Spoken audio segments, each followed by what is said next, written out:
പന്തളത്തെ പുണ്യഭൂമിയിലേക്ക് പ്രിയപ്പെട്ട പ്രേക്ഷകർക്ക് സ്വാഗതം. അരുൺ, നമുക്കൊന്ന് നടക്കാം.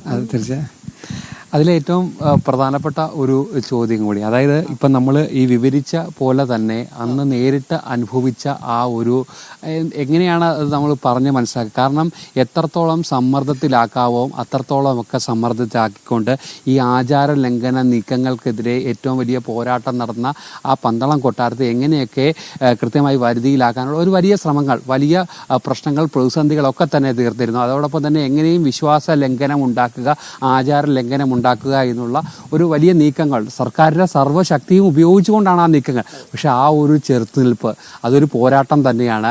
അതൊരിക്കലും വിസ്മരിക്കാൻ കഴിയാത്ത ഒന്നാണ്. അതോടൊപ്പം തന്നെ നിർണായക ഘട്ടങ്ങളിൽ പന്തളം കൊട്ടാരത്തിൻ്റെ ഇടപെടലുകൾ, ആ ഇടപെടലുകൾ ഒരിക്കലും നമുക്ക് പറയാതിരിക്കാനും പറ്റില്ല. എന്തായാലും ആ സമയത്തെ ഒരു ഓർമ്മകൾ കൂടി, ആ ഒരു സമയത്തെ ഒരു ചെറുത്തുനിൽപ്പ് കൂടി അങ്ങേക്ക് പറയേണ്ടിയിരിക്കുന്നു.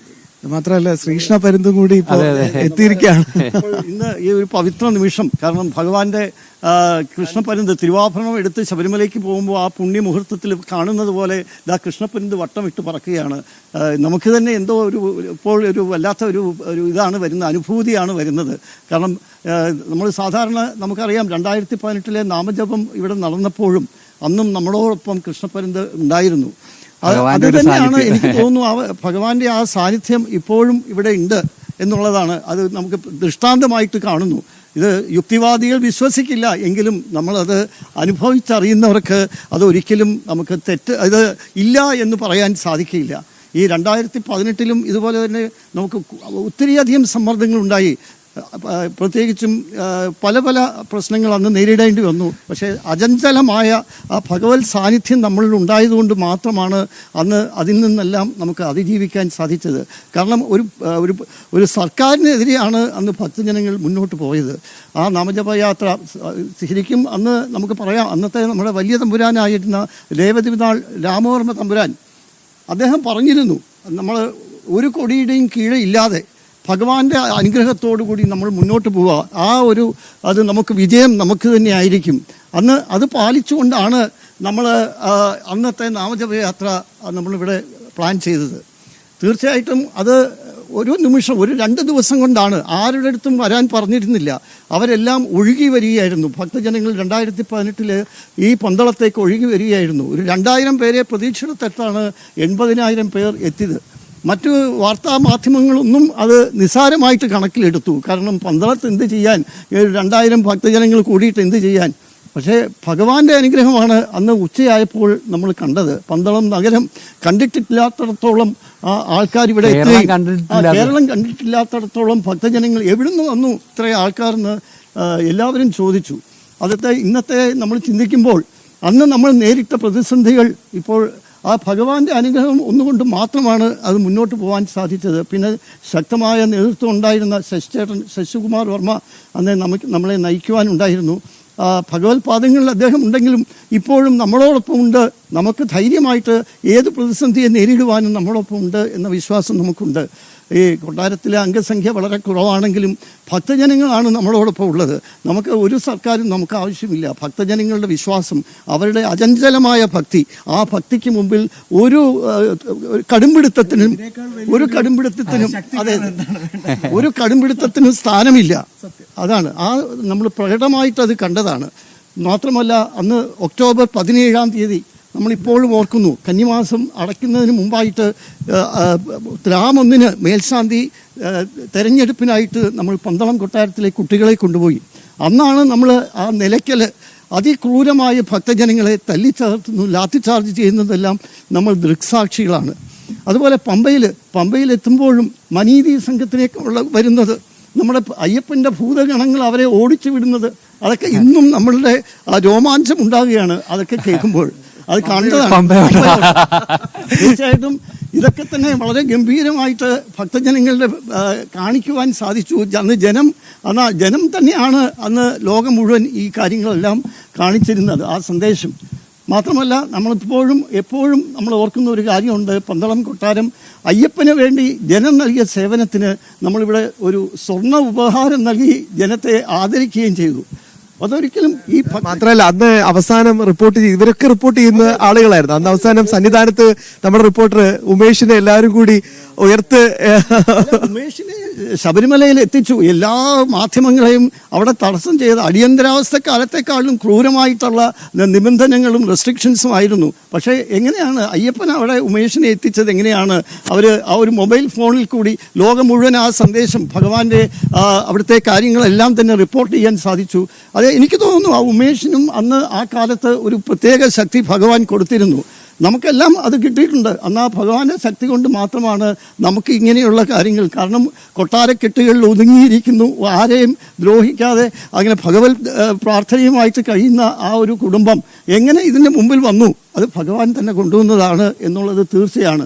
എന്നും ആ ധർമ്മസമരത്തിൽ നമ്മൾ പങ്കാളിയായാൽ നമ്മുടെ ജീവിതത്തിൽ കിട്ടിയ ഏറ്റവും മഹത്തൊരു പുണ്യമായിട്ടാണ് ഇപ്പോഴും നമ്മളത് ചിന്തിക്കുന്നത്. തീർച്ചയായും അത് തന്നെയാണ് ഏറ്റവും പ്രധാനപ്പെട്ടത്. അങ്ങനെ ഒരു പോരാട്ടത്തിലേക്ക് തന്നെ ഒരു കൃത്യമായ ഒരു നിലപാടുകൾ, അത് ആ വാർത്താക്കുറിപ്പ് തന്നെയാണ് ശരിക്കും ഈ ഒരു പ്രശ്നങ്ങൾ അല്ലെങ്കിൽ ഈ ഒരു അയ്യപ്പ സംഗമം അങ്ങ് ദേവസ്വം മന്ത്രിയാണ് തിരുവനന്തപുരത്ത് വാർത്താ സമ്മേളനം നടത്തി പ്രഖ്യാപിക്കുമ്പോൾ അതോടൊപ്പം തന്നെ ചില സംഘടനകളെയൊക്കെ തന്നെ കൃത്യമായി ശബരിമലയുടെ വികസനമാണെന്ന് പറഞ്ഞ് മുന്നോട്ട് പോകുമ്പോൾ ഈ കാര്യങ്ങളൊക്കെ തന്നെ അക്കമിട്ട് നിരത്തിക്കൊണ്ടുള്ള പന്തളത്തിൻ്റെ ആ വാർത്താക്കുറിപ്പും അതിനുശേഷമുള്ള പ്രതികരണങ്ങളും അതിന് മറുപടി ഇല്ലാത്ത അവസ്ഥയും അതുതന്നെയാണ് ഈ ഒരു കാര്യങ്ങളൊക്കെ തന്നെ ആ പന്തളം കൊട്ടാരത്തിൻ്റെ ആ ഒരു നിലപാട്, ആ ഒരു തുടക്കത്തിലെടുത്ത ആ നിലപാടൊക്കെ തന്നെയല്ലേ ഇപ്പോഴും ഏറ്റവും പ്രസക്തമായി ഇപ്പോൾ ഈ കാര്യങ്ങളൊക്കെ തുറന്നു കാണിക്കാനും പറ്റുന്നത്. തീർച്ചയായിട്ടും. കാര്യം പന്തളം കൊട്ടാരത്തിന് ഒരേ ഒരു നിലപാടേ ഉള്ളൂ.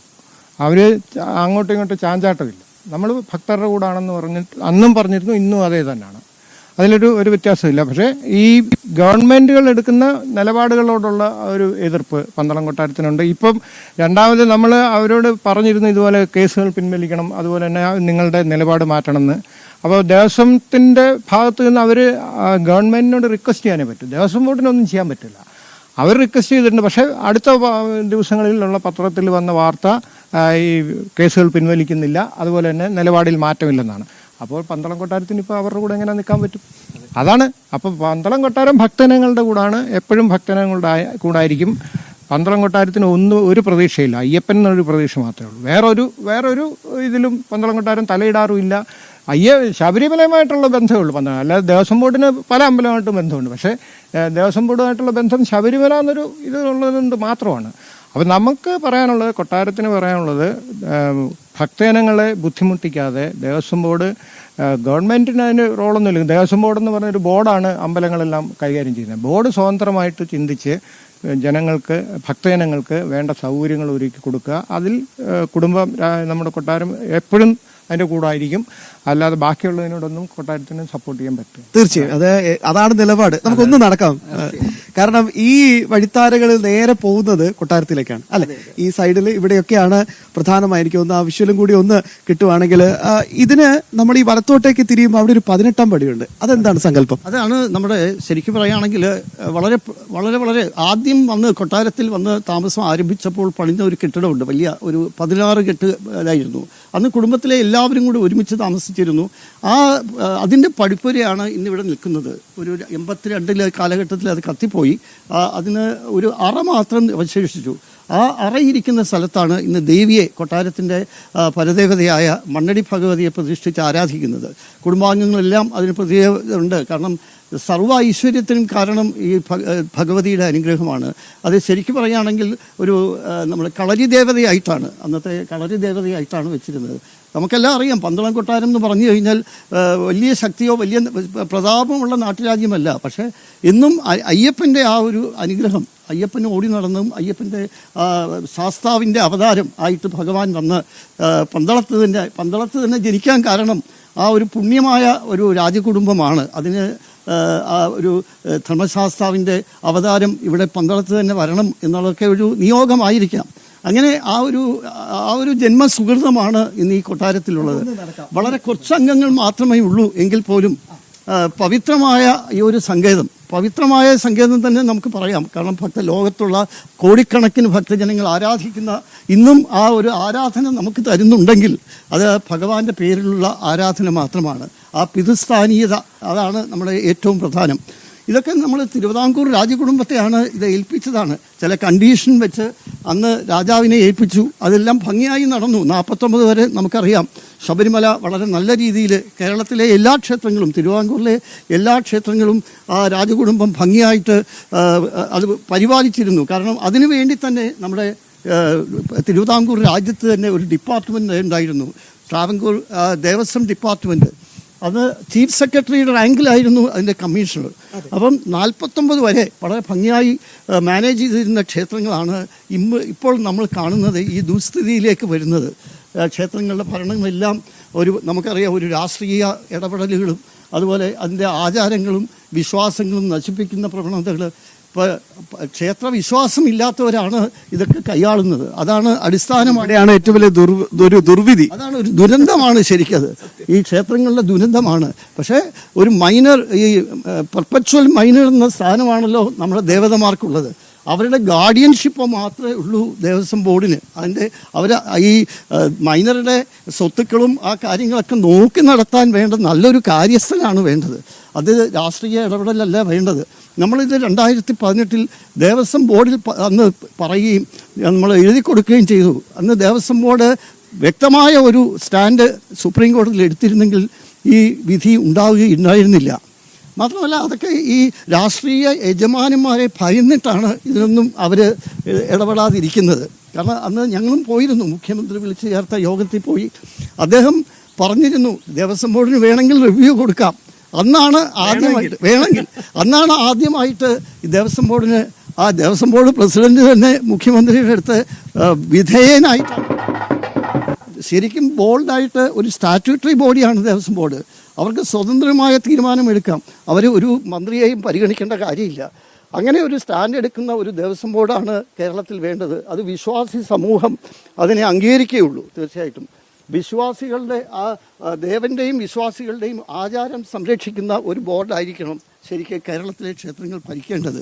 നമുക്കിപ്പോൾ അറിയാം നമ്മുടെ പത്മനാഭസ്വാമി ക്ഷേത്രം, അവിടെ പ്രത്യേക അത് നമ്മുടെ ഗവൺമെൻറ് അത് നോക്കി. ധാരാളം ഇത്ര സമ്പത്തുള്ള കോടിക്കണക്കിന് സ്വത്തുള്ള ഈ ക്ഷേത്രം എങ്ങനെയെങ്കിലും നമ്മുടെ കീഴെ ആക്കാൻ ശ്രമിച്ചു. പക്ഷെ അതൊന്നും നടന്നില്ല. പത്മനാഭൻ ഇപ്പോഴും അവിടെ എത്ര കോടിക്കണക്കിന് സ്വത്ത് സ്വർണത്തിൻ്റെ മുകളിൽ തന്നെയാണ്. പക്ഷെ പറഞ്ഞില്ലേ അവിടെയും ഇടപെടലുകൾ ഉണ്ടായി. അടുത്ത ലക്ഷ്യം അതെ കാരണം ഇപ്പോഴെല്ലാം തന്നെ നമ്മൾ ഈ കാണുന്ന ഓരോ ദിവസവും കാണുന്ന മാറ്റങ്ങൾ, ക്ഷേത്രത്തിലെ സ്വത്തുക്കളും ക്ഷേത്രത്തിലെ ആഭരണങ്ങളും സ്വർണവും എല്ലാം അത് ഒരു ഇതിലേക്ക് കൊണ്ടുപോയി അത് മിസ്യൂസ് ചെയ്യാൻ പോകുന്നോ എന്നൊരു പേടി തന്നെ നമുക്കുണ്ട്. പ്രത്യേകിച്ചും നമ്മുടെ തിരുവാഭരണങ്ങൾ, ഭഗവാന്റെ തിരുവാഭരണങ്ങളും ഇവിടെ സൂക്ഷിച്ചിട്ടുണ്ട്. നാളെ അതും ഇനിയും നമ്മൾ ശബരിമലയിൽ കൊടുക്കുമ്പോൾ കൂടുതൽ ഒരു ജാഗ്രത വേണ്ടി വരും. സ്വർണം പോയി, 4 കിലോ സ്വർണം പോയി. ഈ സന്നദ്ധ സംഘടനകളൊക്കെ സന്നിധാനത്ത് താഴെ ഇറക്കി സ്വർണം പോയി. അതാണ് അതിനെ സംബന്ധിച്ച് ഇപ്പോഴും ഒരു ഇതായിട്ട് നിൽക്കുകയാണ്. അതിനി എവിടെ കിട്ടാനാണ് സ്വർണം?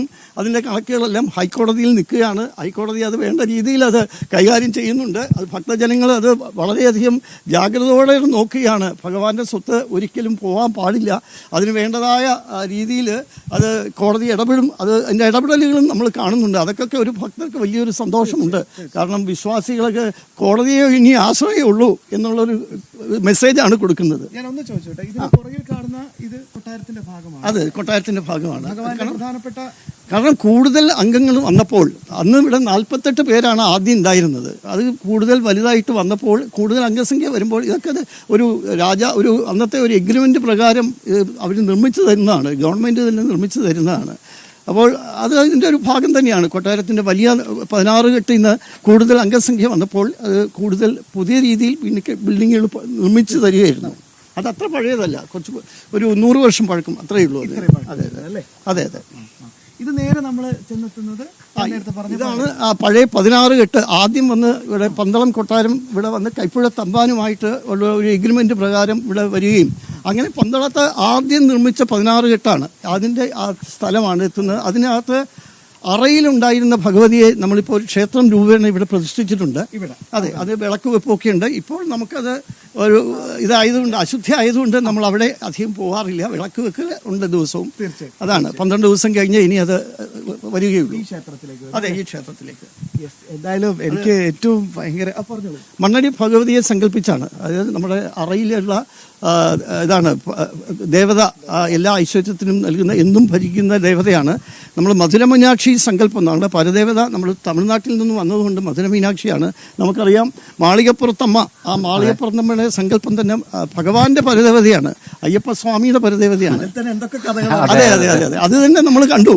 2018 എന്തെല്ലാം കഥകൾ നമ്മളെ അപമാനിക്കുന്ന രീതിയിൽ, ഭഗവതിയെ അപമാനിക്കുന്ന രീതിയിൽ ആ കഥകൾ, അതായത് ഒരു കൃത്യമായ ഒരു അജണ്ടയോടെ ആ കഥകളൊക്കെ തന്നെ, അത് പന്തളം കൊട്ടാരത്തിന്റെ ഒരു ഇടപെടൽ, ആ ഒരു എന്താണ് യഥാർത്ഥ വസ്തുത, അതിനുശേഷമാണ് നമ്മൾ ഈ മണിമണ്ഡപത്തിൽ നിന്നുള്ള ചടങ്ങുകൾ, അവിടെ നിന്നുള്ള എഴുന്നള്ളിപ്പുകൾ, കൊമ്പം മീശക്കാരനായ അയ്യന്റെ ആ എഴുന്നള്ളിപ്പുകളൊക്കെ തന്നെ കൃത്യമായി തത്സമയം, അതിനുശേഷമാണ് ഭക്തർ ഈ കാര്യങ്ങളൊക്കെ തന്നെ, അല്ലെങ്കിൽ ആരൊക്കെയോ കൃത്യമായി അവരെ തെറ്റിദ്ധരിപ്പിക്കുന്ന രീതിയിലേക്കുള്ള, അല്ലെങ്കിൽ ചരിത്ര കഥകളിലൂടെയൊക്കെ അവിടെയൊക്കെ കൃത്യമായ ഇടപെടൽ കൊട്ടാരത്തിനുണ്ട്. തീർച്ചയായിട്ടും. അതാണ് 2018 എന്ന് പറഞ്ഞാൽ പല കാര്യങ്ങളിലും നമുക്ക് ഈ ഭക്തജനങ്ങളെ അറിയിക്കാൻ സാധിച്ചു. കാരണം ഈ ഒരു ഇഷ്യൂ വന്നതുകൊണ്ട് നമുക്ക് പല കാര്യങ്ങളും പുറത്തേക്ക് പറയാൻ സാധിച്ചു. കാരണം ചില സിനിമകളൊക്കെ കണ്ടിട്ടും ചില തെറ്റിദ്ധാരണാജനകമായ കഥകളും മെനഞ്ഞ് സീരിയലുകളൊക്കെയാണ് നമ്മുടെ ഈ വിശ്വാസികളുടെ ഇടയിൽ കിടന്നിരുന്നത്.